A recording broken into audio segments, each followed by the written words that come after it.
ॐ अमृतहस्ताय विद्महे महाशक्तिनेत्राय धीमहि तन्नो अप्पाजि प्रचोदयात्।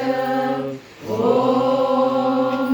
सुवर्णरुष्टिं कुरु मे गृहे श्रीः सुधान्यवृद्धिं कुरु मे गृहे श्रीः कल्याणवृद्धिं कुरु मे गृहे श्रीः विभूतिवृद्धिं कुरु मे गृहे श्रीः सुवर्णरुष्टिं कुरु मे गृहे श्रीः सुधान्यवृद्धिं कुरु मे गृहे श्रीः कल्याणवृद्धिं कुरु मे गृहे श्रीः विभूतिवृद्धिं कुरु मे गृहे श्रीः अम्मा सुवर्णरुष्टिं कुरु मे गृहे श्रीः सुधान्यवृद्धिं कुरु मे गृहे श्रीः कल्याणवृद्धिं कुरु मे गृहे श्रीः विभूतिवृद्धिं कुरु मे गृहे श्रीः लोकाः समस्ताः सुखिनो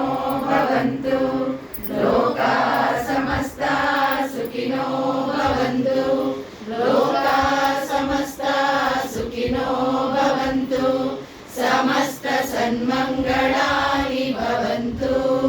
ॐ शान्ति शान्ति शान्तिः। हरि ओम तत्सत्। सर्वं श्री जगदम्बार्पणमस्तु। सर्वं श्री